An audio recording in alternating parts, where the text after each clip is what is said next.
And we would enter a unique age that would change the way that everybody lives. It would also serve to usher in the end times and the close of the great controversy between the forces of good and evil. And the priest said that Lucifer had been studying the Bible. And he found in Daniel 12:4, where we are told about the time of the end, many shall run to and fro, knowledge shall be increased.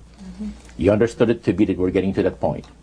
And he had, with all the spirit counselors, to change their modes of operation in order, to ensnare people. And he devised a way whereby people would disqualify themselves from being members of Christ's kingdom. And he was just very candid about this. Oh, yeah. Telling you and the rest of the group, 60 or 70 people there, the plans that close to 100 people. Lucifer had revealed to him. And by the time the council came to a close, they had three major policies that were going to be followed.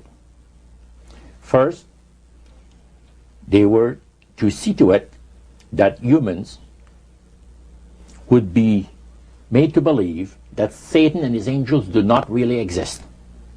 Because see, up to that time, you could walk down a street of Paris and you would have signs that would say, well, you have a soothsayer or a fortune teller of some type, and if you want to put a curse on someone, you could go and see this other old lady over there, the old witches. That's the way it goes.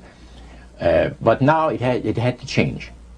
Lucifer says we have to make sure that people, humans, get to believe that Satan and his angels do not really exist. You know, Roger, that's interesting because a recent research study report that I read indicated that in a national survey, I believe it's over 75% of people do not really believe in a real tangible devil. But there is one. Oh, yeah. Now, the next thing, the three parts policy that they had adopted there, the second one was to find a way of being able to get total control of people's minds.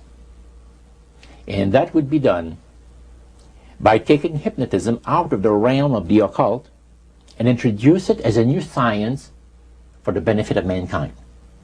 So part of what the high priest told you was Satan's strategy to take total control of people's minds.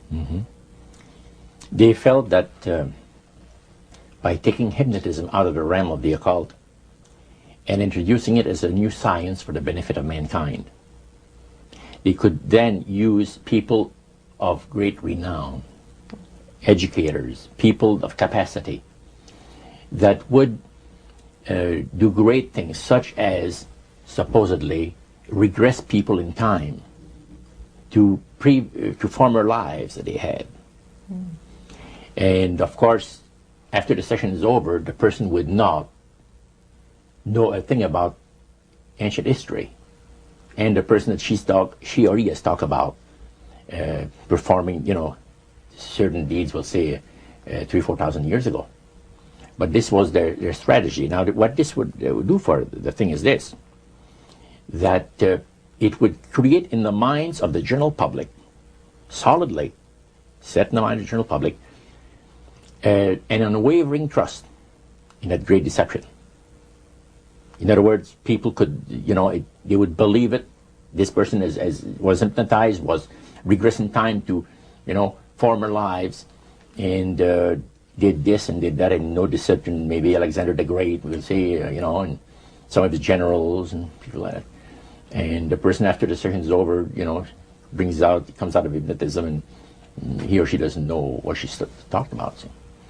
So now this would be a way of de-Christianizing the Western world through the avenue of mysticism. Now the time came when Lucifer decided that he had to choose a person to initiate this thing. And Franz Mesmer, which was an Austrian physician, was chosen. Because the priest told you all of this? Oh, yeah. Okay. Because he was most capable.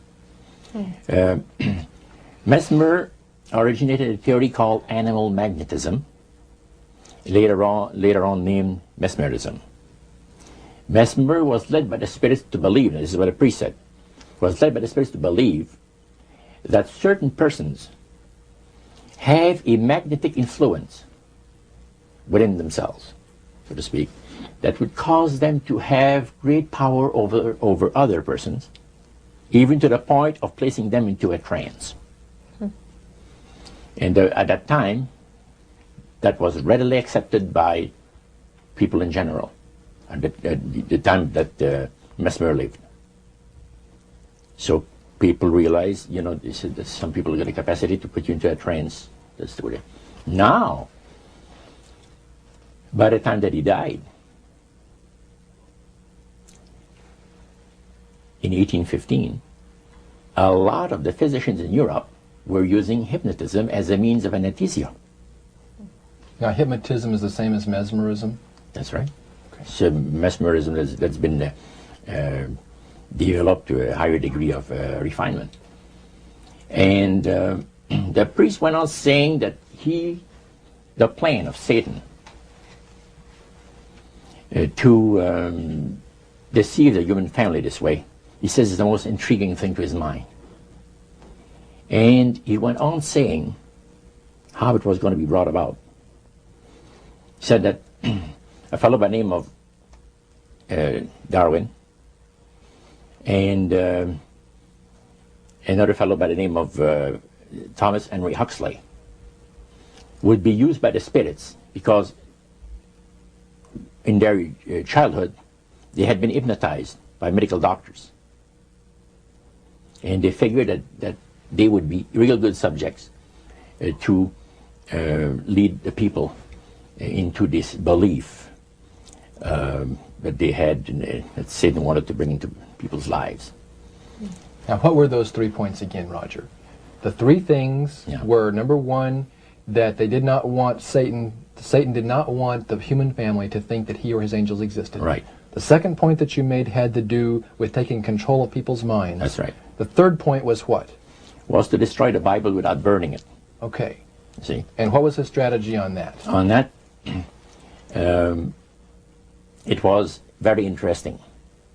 Because after the Great General Council, it was decided that Satan would tutor Charles Darwin personally in setting up the principles of his theories of evolution. He was tutored by Lucifer himself, fallen Lucifer.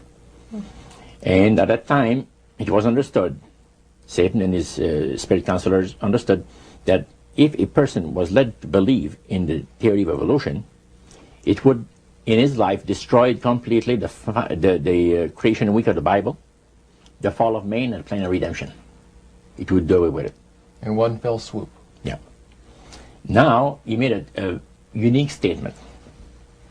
He said that according to the spirits, anyone that teaches a theory of evolution is considered to be a minister of a great religious system. See, they call it the religious system, the theory of evolution, because it is a system of schooling people and getting them to disqualify themselves from being members of Christ's kingdom. And he said that every teacher of that theory is recognized by the spirits as a person of great value and receives a very special unction from Satan himself, giving great power to induce spiritual blindness, to convince and convert. 3 capacities are given to those teachers of the theory. Then, that's not all. The priest says that Satan considers the teachers of the theory of evolution to be so valuable to him that in the sight of all the inhabitants of the galaxies, he assigns a retinue of bright, beautiful angels to follow that educator all the remainder of his life. And that in the sight of the inhabitants of the galaxies is the greatest honor that he can bestow upon his workers, upon mankind, and to, until the controversy is finished. That was quite enlightening. Now, the high priest was talking just sort of like a preacher would talk up front. Was he enthusiastic? Did he seem like he had bought into this and was excited about it? Oh yeah, he believed it 100%, no question about it, so everything. Why